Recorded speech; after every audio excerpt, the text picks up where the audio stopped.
Good afternoon, everyone. Welcome to my talk about the wolf in SGX clothing.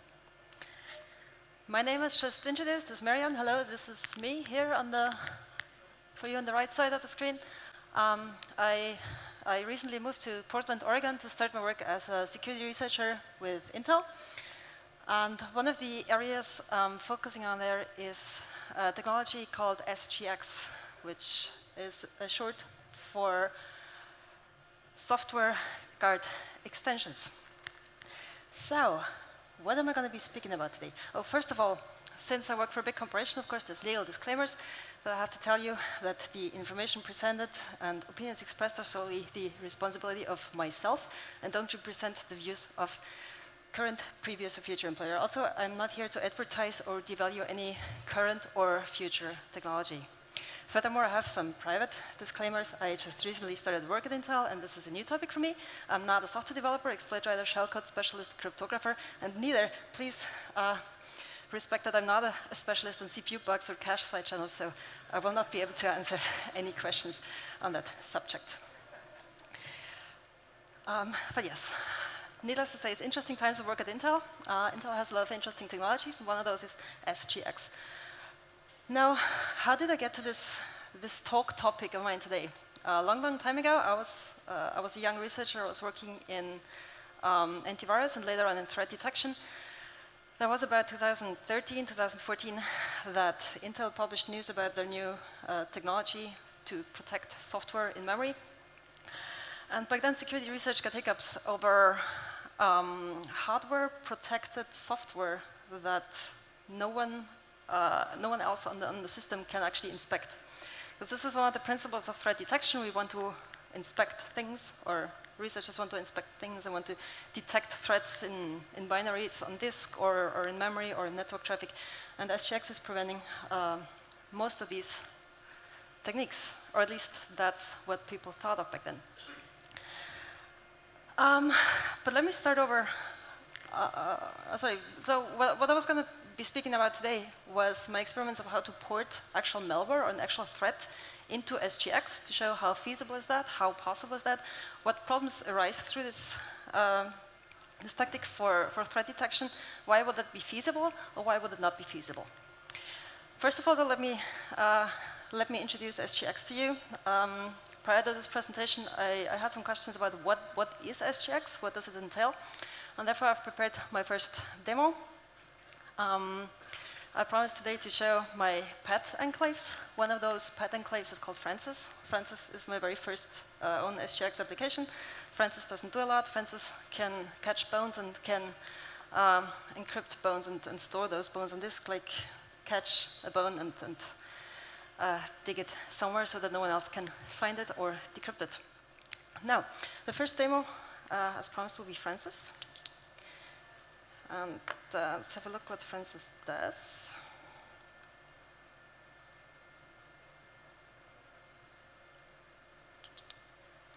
There we are. All right. So my first pet, as mentioned, is Francis. Francis is not very complex. When I start Francis, he introduces himself saying his name is Francis.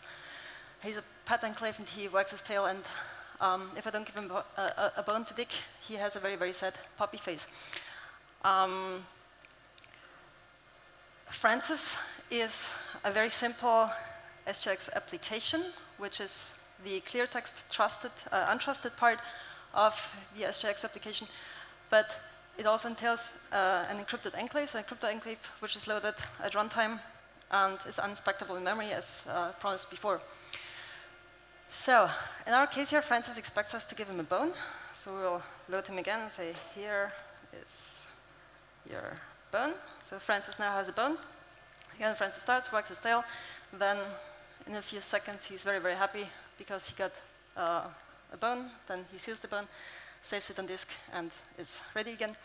Now, in the directory, we should have the sealed bone. So the text that I just handed over to Francis was accepted by the application, was handed over to the crypto enclave, and the crypto enclave sealed this bone and stored it on disk. So now we have the sealed bone.file within the directory. And if I look into that file, it's indeed just crypto gibberish. So Francis has successfully encrypted his bone. How does this work? Let's go back to the presentation. So, you just met Francis. What does SGX entail, or why is this interesting to have a crypto enclave inside of an application which can handle data in a secure way and store it in a secure way? SGX basically is a technology which enables application to guard their own secrets. SGX means that an application can have an encrypted and protected memory region which can contain code and data. In our case here, that means that the application would have the trusted part of it protected in memory, so it cannot be inspected, it cannot be debugged, it cannot be read by other applications, and it can be used for storing secrets. Security properties, as advertised by SGX, are that code and data remain confidential, that the integrity of the memory is granted, that different enclave instances are isolated, and that enclaves cannot be replayed. And as mentioned, the whole technology has an objective that an application is enabled to guard its own secrets from the operating system, from other processes, from other parts of the hardware itself, from privileged other entities on the system, and so on and so forth. This can be imagined as one of those pretty graphics from our Intel documentation show. No, I don't have a laser. Interesting. As you can see in this beautiful graphic, we have the applications running on top of the operating system, running on top of a hypervisor, running on top of the hardware. And as in the SGX technology, the hardware is the part that enables the crypto enclaves to be isolated. You can see that the enclaves are these little yellow boxes inside of the applications. They're protected from I don't know what the dog is called, but I'll just tag him Francis for now. Hello. Yeah, so we have the crypto enclaves as part of the application, which interact directly with the hardware and are impossible to be read or interacted with from other parts of the system. How does this look and feel? My original background is I'm a malware analyst, or I come from the malware analysis field. I'm a reverse engineer, so that's how I actually tackled SGX. I tried to analyze it as if it were a piece of malware. For me, it's interesting that enclaves actually run in ring 0, in ring 3, sorry. Therefore, our usual applications that I, as an analyst, can potentially reverse engineer. Once they're loaded, though, they can't be inspected in memory, which means debugging is usually hard. The exit and the entry to an enclave is protected, which means once you start debugging or analyzing an SGX application, you will find out that you can't just enter and exit the enclave with the help of a debugger. Enclaves on the system are isolated from each other, so they can influence each other, and they're also protected from privileged code on the system. Also, they possess their own encryption keys, as is important for keeping secrets encrypted. For example, if you seal them and dump them on disk, like Francis did with his bone, those keys are depending on the platform and the enclave itself.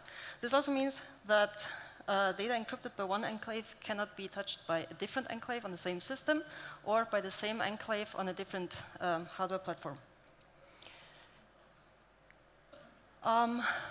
Also important, the enclave is supposedly protected by its own application. So even the own application which loads and manages the enclave is potentially an attacker. To enable SGX on Intel platforms, Intel introduced a whole set of new instructions. I will not go into great details here as of what these instructions are used for. Important in our case here is that we have instructions for creating and instantiating an enclave. We can enter an enclave, we can exit an enclave, and we can add new pages to the memory that the enclave can occupy. When analyzing an enclave, the important part is to watch out for the so-called enclu instruction, ENCLU, which is the userland part of the SGX instruction set. So whenever you debug an SGX application and you see the enclave U instruction pop up, this could mean that after execution of this instruction, the execution will be handed over to the enclave, which means that your debugger will possibly lose control over the debugged application. One thing that I have to state about the SGX applications that I'm presenting here today is that sadly Intel wouldn't let me sign my experiments, which means that all the enclaves that I am presenting today are debug enclaves, which entails that these enclaves can actually be debugged. I also wanted to say, though, that the experiments that I conducted do not rely on this feature. So the data that I'll be showing today can be, or the experiments that I'm showing today can be conducted with production enclaves as well. The requirements for executing SGX applications on a system, the most important ones are those three listed on this slide. Most importantly, we need hardware which supports SGX. This means processor families after what we internally call the Skylake generation. We can figure out whether the hardware supports SGX as an instruction set through the CPU ID leaf number 7, which is beautifully laid out in the Intel Software Developers Manual. Also, Intel SGX needs to be enabled in BIOS, which can be controlled by the IA32 feature control MSR, the model-specific register, namely the bit number 18. It's responsible for enabling SGX within BIOS. And the third thing we need is the SGX runtime. The SGX URTS or URTS sim needs to be installed on the system in order to be able to execute SGX applications. And one thing I found out while debugging or while developing my paths was that in theory you can't actually execute SGX on the system without the respective hardware, which entails that you can't develop those applications on a virtual machine unless you use the simulator, which means that you can't actually, for example, write your ransomware on a virtual machine and protect your host system while you debug your ransomware by using the simulator, which came in very handy for me for my second experiment when I tried to port actual ransomware into an SGX enclave. Part of the motivation for this talk today for me was to show that it doesn't actually make much sense to port standard malware or default malware into an SGX enclave, because SGX enclaves, as you will see in a minute, are rather limited in what they can actually do in the system. This idea in mind, I brought the discussion up in our team at Intel, and my colleague said that this is actually not entirely true, because there's ways to enable malicious code which is protected within an SGX enclaves on a system and bypass those limitations that SGX usually faces.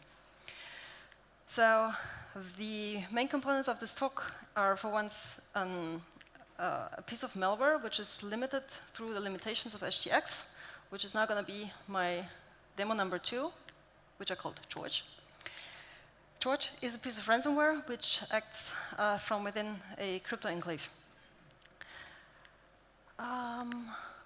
Yes, and with the demo number 3, with the second part, we will see malware which is actually not restricted by the natural restrictions of SGX enclaves. All right, let's have a look at what George can do. So, back into the VM. Yeah, as mentioned, I developed all my enclaves, or all my malicious enclaves inside of my virtual machine, so I wouldn't actually encrypt the host system.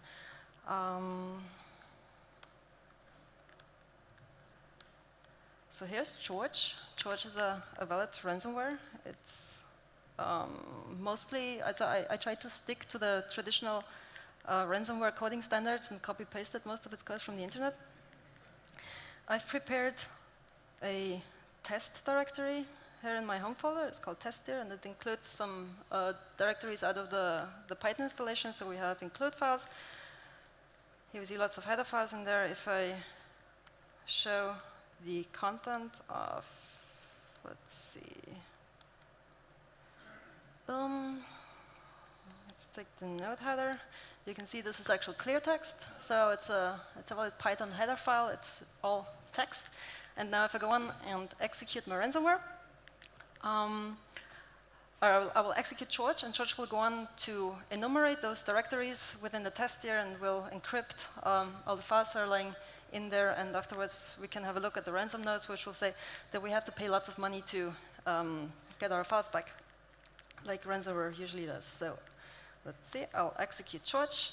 George is a rather unusual ransomware because it gives us debug output. Usually, if George were real ransomware out in the wild, it would probably not give debug output, but that would be rather boring to look at. So George does debug output. And George tells us that, if I scroll in the beginning, over here. So George tells us that it's enumerating directories, namely those directories inside of my test directory, and that in there, the enclave itself starts to encrypt files that are located in those test directories. We can now go on and have a look at where was our node.h. So node.h doesn't exist anymore, but it's now, I don't know if you can see that down here. Node.h is now node.h.enc, which stands for encrypted. And if I print it now, I see that the content has vastly changed because now it's encrypted. So this was just a demo for a piece of ransomware, which in theory is rather boring, except that these files that are now encrypted in the test directory were encrypted from within an SGX enclave.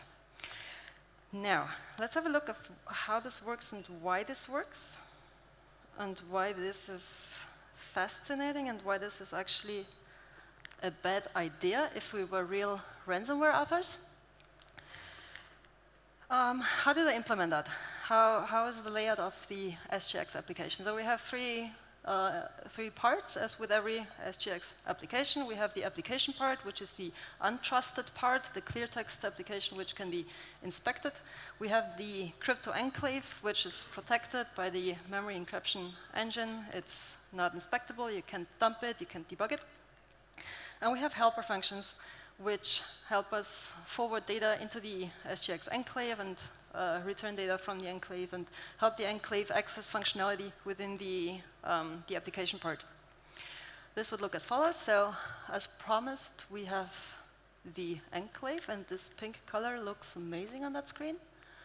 I hope you can read that. So we have the enclave, which exports exactly one function, namely a function called start ransomware, which is the function which would then start enumerating files on disk and read the plaintext file from those, the plaintext from those files, and then encrypt the data and write it into the encrypted file, and then deletes the plaintext file and drops the ransom node, like the most simple version of a ransomware. On the other side, we have the application, which is the untrusted part. As promised, the untrusted part comes with a main function, which goes on to load the enclave and call the start ransomware function. And it also provides us with other parts, that enable the interaction of the encrypted enclave with the operating system. As briefly mentioned before, enclaves are fairly restricted in the functionality they support because they're only allowed to load trusted libraries, which are libraries that are accredited to be used for the use within crypto enclaves. Those do not include APIs that enable the enclave to interact with the file system directly, which means if we want certain system calls, such as open file or read a file or write a file, we need to have helper functions inside of the application. This is called O-calls. So we have E-calls, which are calls from the application towards the enclave. And we have O-calls, which are calls from the enclave to the untrusted part of the application. Because this way we can actually interact with the file system from within the enclave. That means our application supports certain helper functions, as listed here on the screen: ocall underscore open dir, ocall underscore read dir, ocall underscore open and read and close and rename and write. These are the API calls that we will need for the enclave to be able to enlist files and encrypt files. And the technique of OCalls enables the application to actually access those APIs from within the application. In this scenario, we have a lot of interaction between the enclave and the actual application.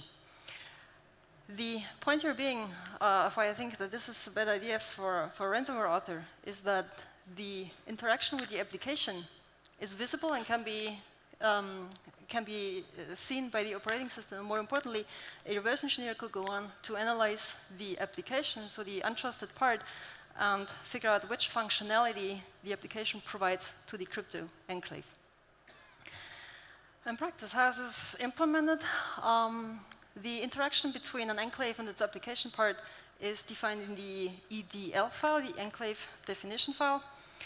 The Enclave Definition is like defining the meaning of a word. We define the interaction of our enclave with the application, which means that the EDL is essentially a list of functions which are exposed from the enclave to the application, and vice versa, which functions are exposed from the application to the enclave. This interaction, as just mentioned, goes two directions. So for the application to interact with the enclave, we need an eCall, and the other way, we need an OCall to be able to exit the application, to exit the enclave towards the application. For the generation of these functions, we have a routine called SGX iterator. This routine generates the translation, which helps exit from the application to enter the enclave and the other way around. Those helper functions are there for verifying input and output, which go into the application, out of the, or into the enclave and out of the enclave and into the application and out of the application. These are there for security purposes, of course, to check input parameters. The whole theory of this is beautifully explained in this graphic exposed by the Intel documentation. Again, we see that we have the untrusted part of the application on the left side and the trusted part of the enclave on the right side. We have edge routines, which were generated by the iterator tool, which check parameters that are handed from the application towards the enclave, and check output from the enclave going back to the application.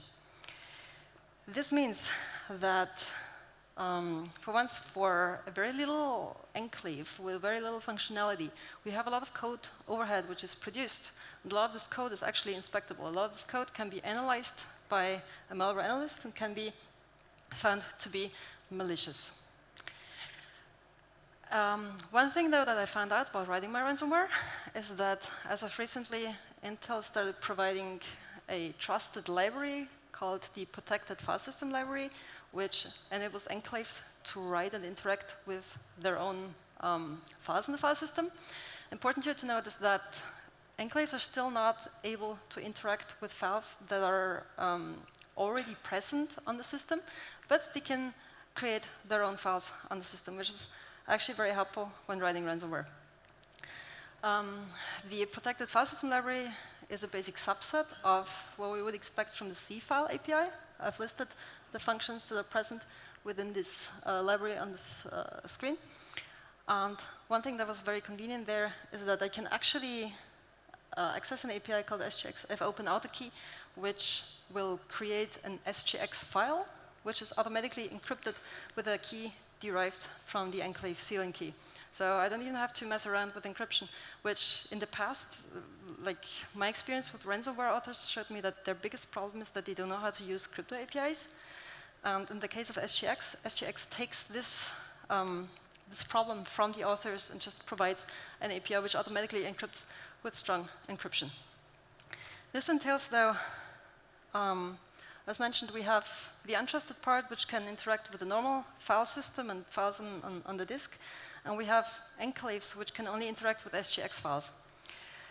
For enabling enclaves to read and delete or rename or move files on the file system that were already present, which we would want as a ransomware, we need to, again, implement an OCall, which goes through the application to the file system. While, on the other hand, the application can never actually access or modify SGX files. Sorry, you can access and modify them, but you cannot read them because they're encrypted and protected by the enclave part of the application. So this is very convenient. But altogether, my assessment of SGX-protected ransomware isn't very good. When one tries to port standard applications or standard malware into SGX, the problem is that due to the lack of trusted libraries or due to the lack of APIs, the functionality of those enclaves is actually very limited. Like the potential of execution that one has within the crypto enclave are very limited by definition. Furthermore, the system needs to meet the SGX prerequisites, which I mentioned in the beginning. So SGX needs to be enabled in BIOS, the hardware needs to support it, and the actual runtime needs to be installed, otherwise you can't execute SGX applications. Furthermore, enclaves should be signed, as mentioned before, so they are actually protected by SGX, and the Intel signing process isn't all that easy, so it would not be possible. I can tell because I tried for a random ransomware author to request a signing key from Intel, then sign an NDA and get his malicious enclaves signed, so that would be a problem. But finally, what's the biggest problem for ransomware authors? As I figured out, enclaves on disk, before they're loaded by the application, are actually not encrypted. This was very interesting. I was not aware of this fact, that I could just load the enclave binary, which is a DLL on Windows or a shared object on Linux, into my disassembler and just look into the code. And what is impressive there is the amount of code which is generated by SGX itself, which in our case here would be 535 functions, which are created by the compiler, and only one function within this binary which are created by the code author. So we have the list there, or the ransomware function, which I displayed here. This will be the only function that the actual application code, or that the author wrote in the application, and the rest of the function are created by SGX. As far as I remember, malware authors want to go small. They want their binaries to be small and not like huge and bloated, but also they want their code not to be like all that clear in front of the analyst when the analyst loads the malicious application into their disassembler. What's more important, though, or more interesting in the case of ransomware is that if I were an analyst and I would look at this SGX ransomware and I would see that the application interacts with the protected file system API, this would be exactly the first thing I would look at. Because this is obviously where the application tries to hide something. And since the binary is in total clear text, we can follow down these APIs in the binary and figure out which data is being dumped into our encrypted files. And this would be exactly what the application tries to hide. All right, so much for ransomware. Another experiment that I conducted, if I run the application in my virtual machine, I might also want to state I'm not a Linux specialist, but I figured out with strace I can log APIs. If you're more into monitoring of Linux systems, you might have better ideas of how to monitor API calls in Linux. But that turned out for me to be the most simple and most efficient way of trying to monitor my ransomware. So I executed the binary on my Linux system, and I figured out that I can see where the plain file is being read, which will be the lines highlighted in red, which you can possibly not read, which says open and read. This is where the data is being read. In blue, we have the crypto calls, or like the calls where the data, the red data, is being written back into the encrypted file. In our case, it will be the file makefile.enc. And in the lines marked in green, we see where the ransom node is being placed. I don't know if you can read that down here. It says, you have been pawned. Haha, yoo-hoo. So by using strace, I can see everything the application or the ransomware actually performs on the system. So we could technically monitor those applications and still see what they're doing. In the end, what does it mean for feasibility? We can probably put most pieces of common malware into an SGX enclave. For most parts of it, we would have to exit the enclave to actually interact with the operating system, with the file system, with the network stack, etc., which would still expose our functionality. For threat detection, that would mean since the binaries on disk are clear, we can actually scan them, we can create signatures. It would be a bit of a problem to spot exactly the malicious functionality, since there is like more than 500 functions that are not malicious. But it would be possible, and still we can monitor those applications and determine their behavior. All right, so much for ransomware. So if I were a ransomware author, I would actually not try to put my ransomware into SGX. But as promised in the beginning, there's options for malware authors to still achieve stealthy execution within enclaves. And this is my demo number 3, or my pet number 3. My pet number 3 is named Martha. Martha is a pet enclave, which is very plain in the beginning. So if I would load this binary or this SGX library into this assembler, I wouldn't see much. I would see a function which opens a file, which reads the file, which loads the content of that file into a dedicated section, and then jumps into that section. If I have that in a disassembler, I would naturally not see what the content of that file is that's being read. And in our case here, we'll see that this file is the actual critical component. So let's have a look at the, at the demo number 3. Yeah, my virtual machine is called Michelle, because I think everything should have a proper name. Okay.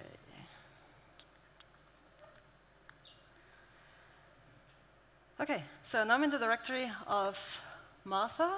The directory is called Fun and Profit, because everything which has to do with exploitation needs to be, or with abuse of machines needs to be called Fun and Profit. And in there now, if I execute the Martha application, the application says it's been loaded and executes where the enclave says it's up and running, and the enclave wants to execute system calls, can't actually execute system calls because the enclave doesn't support that. But then the enclave goes on and loads the file as promised. The file contains shellcode. That shellcode is being loaded into an executable section. The executable section is being executed. And then the application goes on to say, yoo-hoo, we can execute system calls now. And then the next thing you see is that there's a new shell that just popped up. Now, what is it that just happened? I had a very clear enclave binary, an enclave library, which wasn't supposed to do anything malicious because there's obviously nothing in there. We have a file which is encrypted on disk, which doesn't tell us much, but since we read the log file here, or the log output from the application, we know that this file contains shellcode. That shellcode is being loaded by the enclave and then executed, and then leads to the execution of a system call. In that case here, it's the application saying that it will execute the system call being popping this shell on my virtual machine. But in the end, this system call was initiated by the enclave. Now let's have a look about, on how that would work. In the end here, our enclave has just opened up a shell on the system. This is a real shell. I can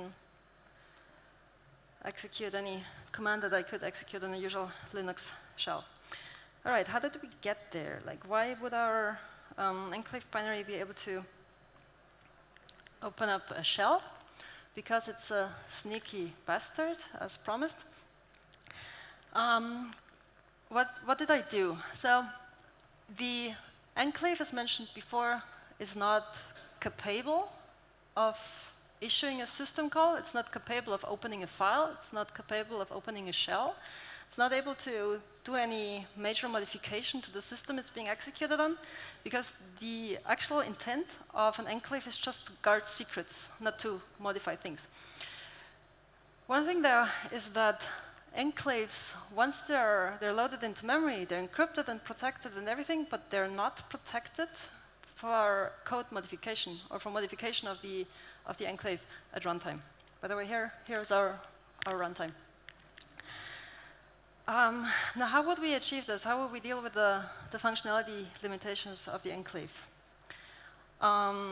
The original idea of modifying an enclave at runtime was first documented by Joanna Rutkowska in 2013, where she said, enclaves are clear on disk, but once they're loaded into memory, they're encrypted.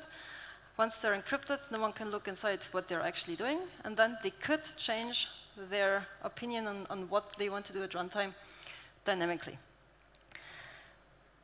As mentioned before, though, even if the enclave changes its mind of what it wants to do at runtime, it's limited by the limitations of SGX, so it cannot actually interact with the system. My enclave could. Now let me tell you how I taught the enclave to do this. Again, we have an enclave binary.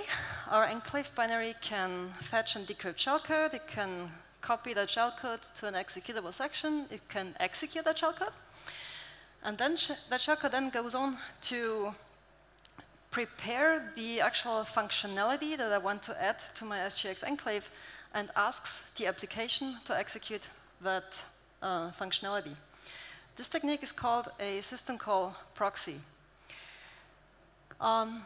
What a system call proxy does, a system call proxy is pretty stupid. System call proxy does nothing else than execute system calls, and it is taught by a different entity, in our case here the SGX enclave, of what the system call should be. So, again, we have an e-call coming from the application which tells the enclave to start executing, but then the enclave starts loading the shellcode out from a file. It decrypts the shellcode and loads the shellcode. It will execute the shellcode. The shellcode prepares arguments for the system call that it wants to execute. It knows which system call it is. It knows which system call number it wants to execute. It prepares those arguments and packs them up. It wraps them up in a package and hands that package over to the application, where the application, not knowing what to expect, just unpacks the arguments and executes a system call with the arguments that the shellcode defined to do. And later on, we can just continue execution inside the enclave and fetch the next piece of shellcode and execute the next system call, and this way piece together the functionality that we want to teach our enclave to show at runtime. How is this implemented? We have the enclave shellcode, which in this case here is loaded from a file, and the idea from John Rutkowska was loaded from a remote server. In the end, it doesn't really matter where the enclave, where the shellcode comes from. The fact being that the shellcode is the part of our malicious application which contains the actual functionality, and is the part that needs to be kept a secret from the analyst. An interesting bit here, it wasn't all that easy to define an executable section inside of a Linux binary. I might also want to state I'm not naturally a Linux person, so I had some issue finding this out, and funny enough, the solution for creating an executable section in C is the attribute section directive, which is not very well documented in that aspect. But I figured out how to add myself an executable section because someone on Stack Overflow had asked what this command actually does, which I thought was very funny. So the guy wasn't sure what it does. I read the command and saw I get a new section with AWX enabled, so I have the executable bit for that section set, which means that I can actually load executable code or my shellcode into that section, jump there and execute it, and change my enclave at runtime. So this way we have a section. As mentioned, we also have shellcode. I'm rather a noob in how to write shellcode, so my shellcode is not very pretty, but it also doesn't have to be. Because since we define the executable section ourselves, we have all the space that we need. We define it ourselves. Also, we're not restricted by any zeros in the shellcode, so this is really very much the most plain shellcode you might have ever seen. A real shellcode is fairy tale.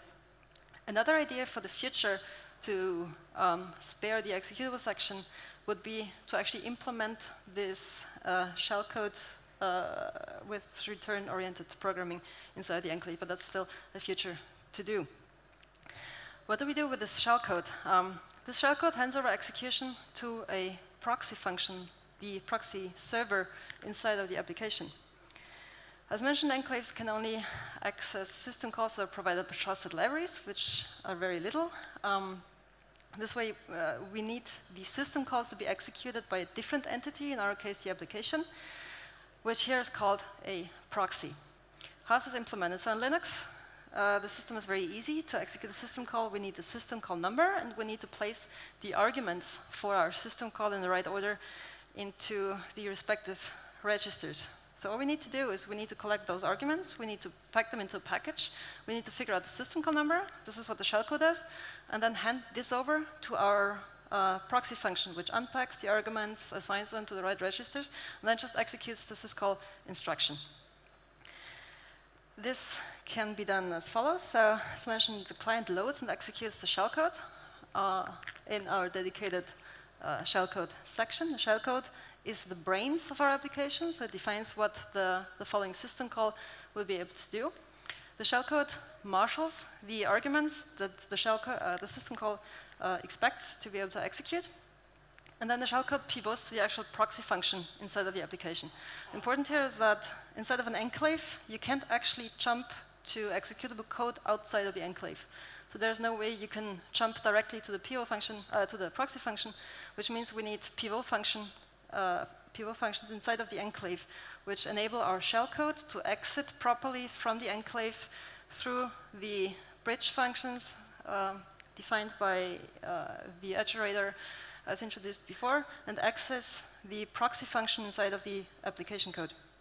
So we need those pivot functions, and then in the end, the proxy can unpack the Marshal arguments and execute our desired system call.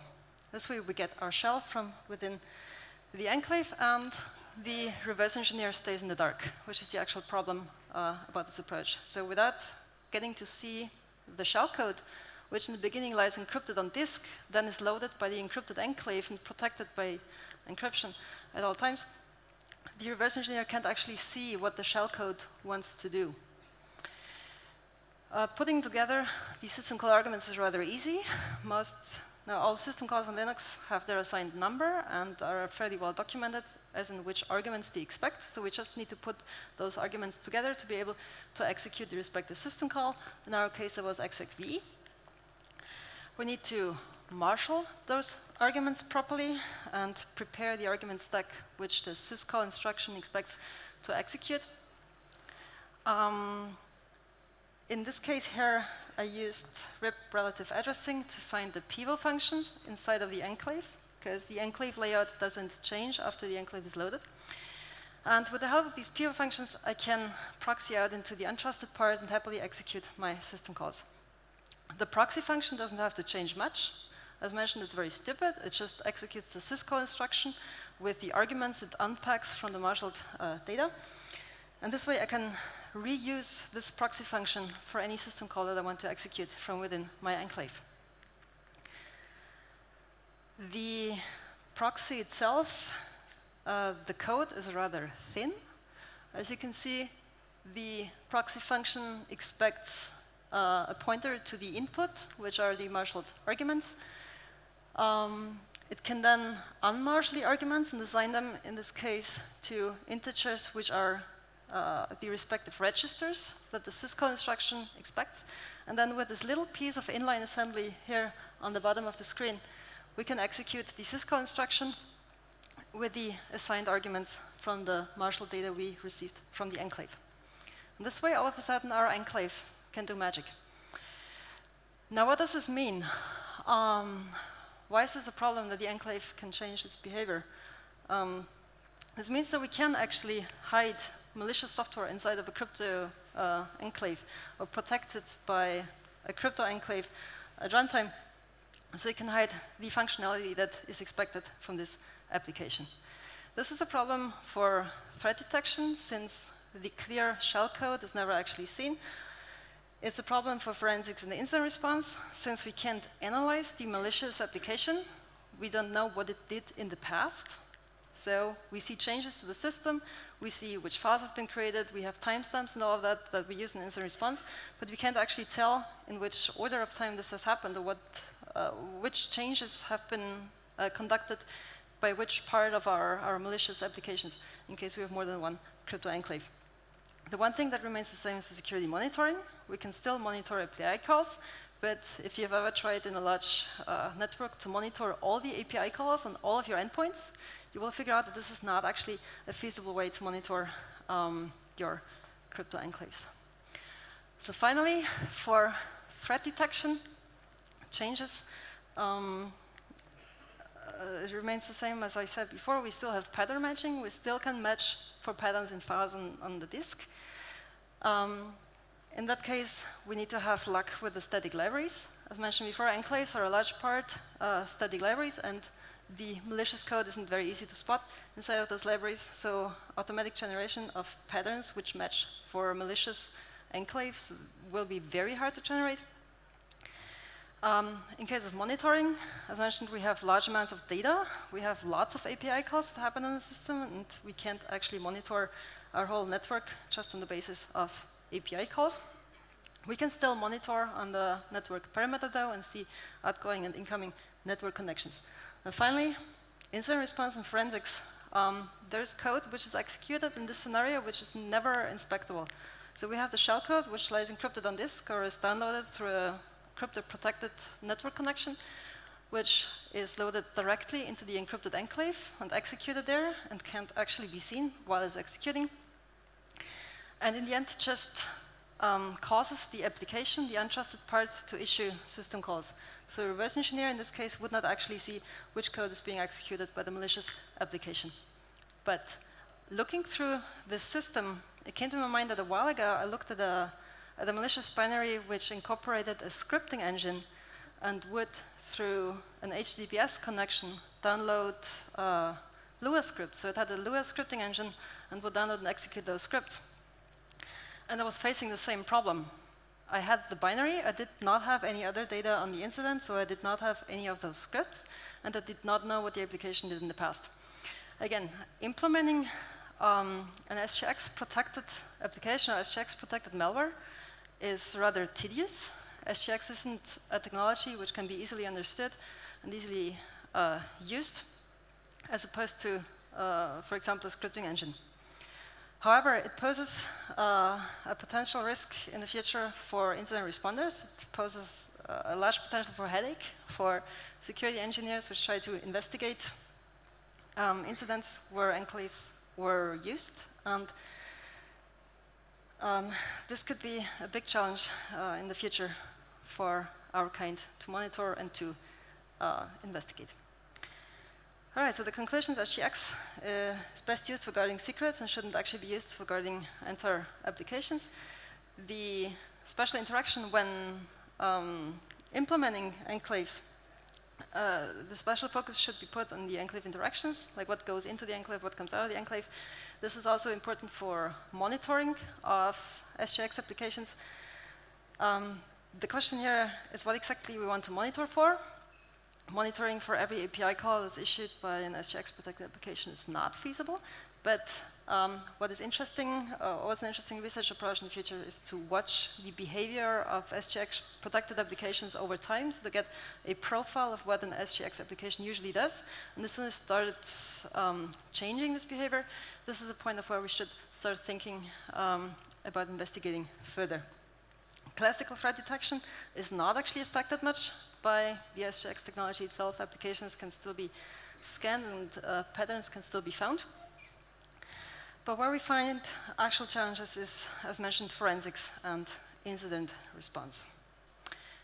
All right, this was my actual presentation. At this point, I would like to thank researchers who have contributed to these experiments of how to port malware into SGX. This would be Rodrigo Branco, Gabriel Negrera Barbosa, Enrique Kawakami, Eugene or Evgeny Rodionov, the rest of the Intel Storm team, Mark Gentry, Matt Swish, Jonathan Broussard, and Trena Rutkowska. Thank you very much for your attention, and I think I don't have any time for questions.